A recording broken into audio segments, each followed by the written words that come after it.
Assalamualaikum warahmatullahi wabarakatuh. Selamat siang teman-teman. Hari ini kami akan mempresentasikan tentang sifat pengetahuan dan jenjang belajar. Nah, yang beranggotakan Hangga Cahyanto, Pusparida, Andi Setiawan, dan saya sendiri Septi Pratiwi. Langsung masuk ke materinya.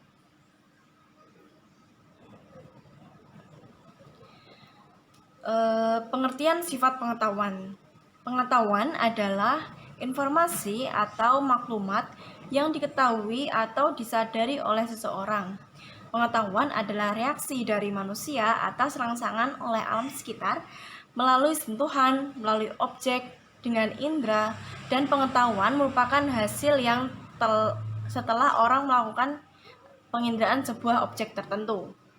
Menurut Surya Sumatri tahun 2003, pengetahuan adalah segenap apa yang diketahui manusia tentang suatu objek tertentu, termasuk di dalamnya ilmu yang akan memperkaya khasanah mental baik secara langsung maupun tidak langsung. Ragam pengetahuan seperti fakta, konsep, prinsip, prosedur, kemampuan antar pribadi, sikap, metakognisi, serta motorik dalam suatu kurikulum haruslah dikaitkan dengan sifat pengetahuan. Sifat pengetahuan sebagai penjelasan atau uraian tentang jenjang, kedalaman kemampuan, atau kompetensi yang harus dikuasai oleh seseorang peserta didik dalam belajarnya. Itu tadi pengertian dari sifat pengetahuan.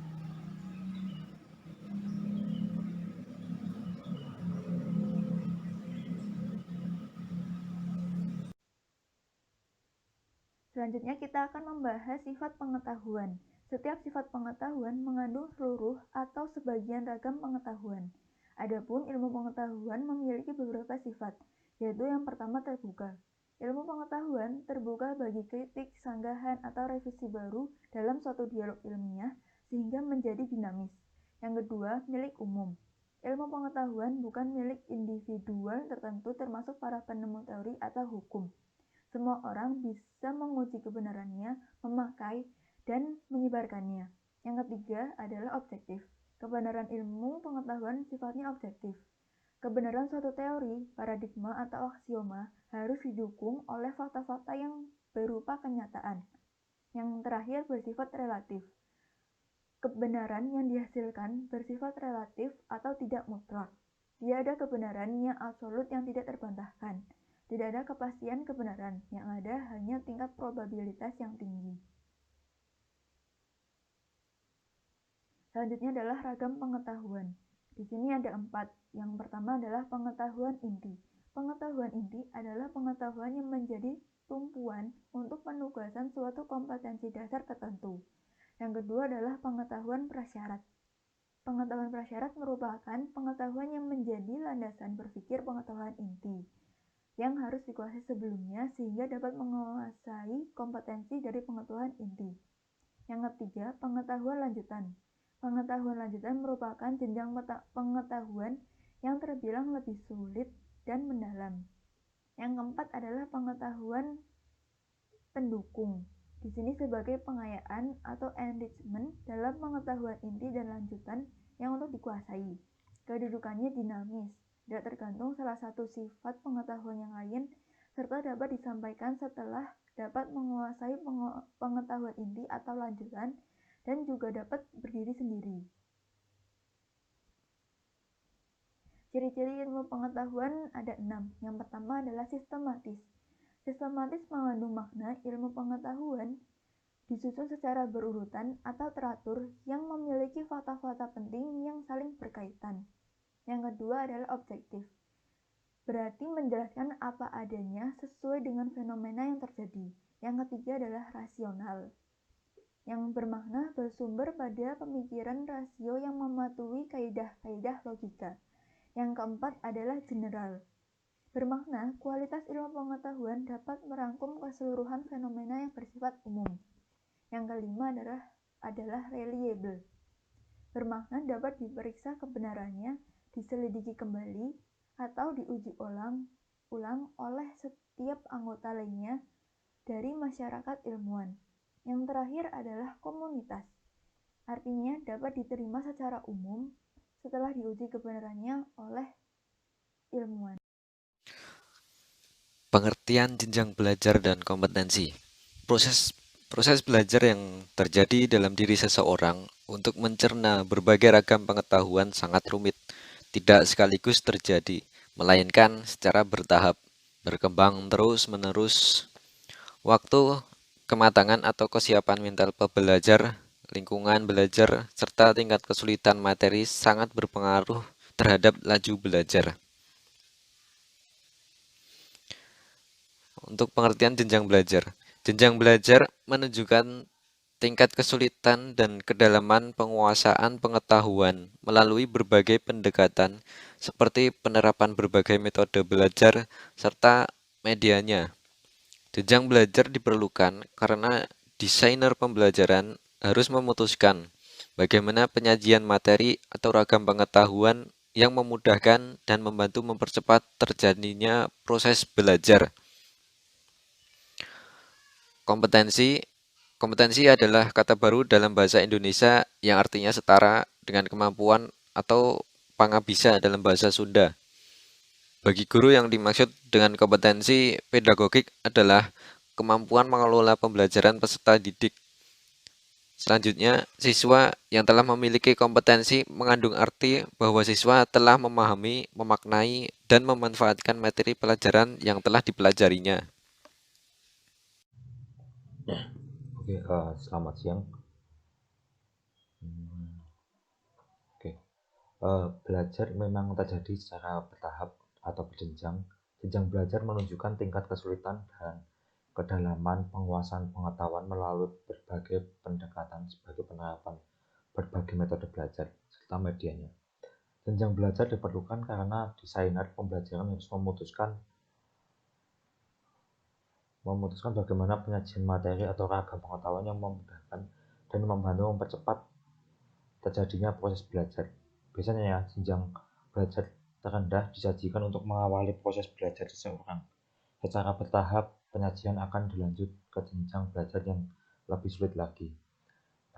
Di sini ada dalam buku Prinsip Desain Pembelajaran karya Dewi Salma, Prawiladilaga terkait dengan jenjang belajar ini, Merrill dalam matriks kinerja CDT yang sama menjelaskan proses berpikir seseorang dapat dikelompokkan menjadi 3, yaitu mengingat, menggunakan atau menerapkan,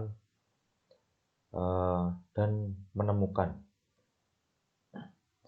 Selanjutnya ada juga dari Cardwell dan Anderson merumuskan lebih rinci lagi. Proses berpikir kognitif terjadi dengan cara mengingat, mengerti, menerapkan, menganalisis, menilai, dan berkreasi. Perbedaan kedua rumusan bakat itu adalah menggunakan Merrill di dalam teorinya dia menggunakan, dan di Anderson dan Cardwell dia ada mengerti, menerapkan, dan menganalisis. Merrill tidak menyebutkan adanya aktivitas menilai dalam penjelasannya. Rumusan Merrill sangat cocok untuk mendesain pembelajaran materi kognitif secara mikro. Dan juga ada menurut Undang-Undang Republik Indonesia Nomor 14 Tahun 2005 tentang guru dan dosen. Pasal 10 ayat 1. Pasal 10 ayat 1. Kompetensi pedagogi adalah kemampuan mengelola pembelajaran peserta didik. Yang kedua, kompetensi kepribadian adalah kemampuan kepribadian yang mantap, berakhlak mulia, arif, dan berwibawa serta menjadi teladan bagi peserta didik. Kompetensi profesional adalah kemampuan penguasaan materi pelajaran secara luas dan mendalam. Kompetensi sosial adalah kemampuan guru untuk berkomunikasi dan berinteraksi secara efektif dan efisien dengan peserta didik, sesama guru, orang tua, wali, peserta didik, dan masyarakat.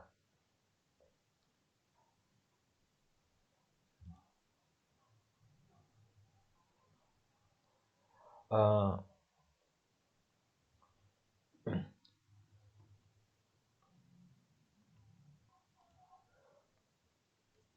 kompetensi inilah yang harus didalami oleh guru sehingga nanti untuk dalam belajar mengajarnya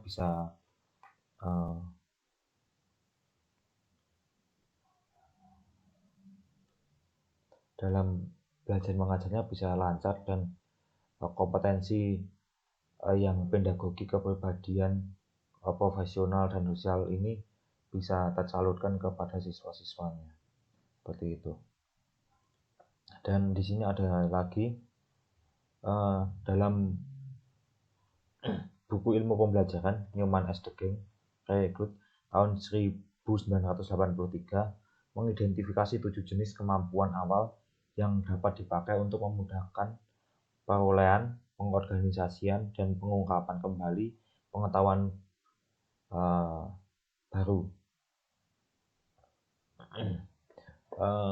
Yang pertama ada pengetahuan bermakna terorganisasi, yaitu sebagai tempat mengaitkan pengetahuan hafalan untuk memudahkan retensi.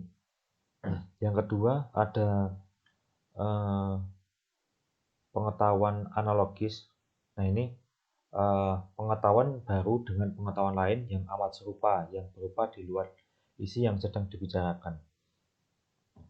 Yang ketiga ada pengetahuan tingkat yang lebih tinggi yang dapat berfungsi sebagai kerangka cantolan atau pengetahuan baru, jadi dia bisa memudahkan mengingat itu. Terus ada pengetahuan setingkat yang dapat memenuhi fungsinya sebagai pengetahuan asosiatif atau komparatif. Yang kelima ada pengetahuan tingkat yang lebih rendah yang berfungsi untuk mengkonkretkan pengetahuan baru dan juga penyediaan contoh-contoh masalah atau pembelajaran. Yang keenam ada pengetahuan pengalaman yang memiliki fungsi sama dengan pengetahuan tingkat yang lebih rendah, yaitu untuk mengkonkretkan dan menyediakan contoh-contoh bagi pengetahuan baru. Yang terakhir ada yang namanya strategi kognitif yang menyediakan cara-cara mengolah pengetahuan baru mulai dari pengandaian, penyimpanan sampai pada pengungkapan kembali pengetahuan yang telah tersimpan dalam ingatan, seperti itu.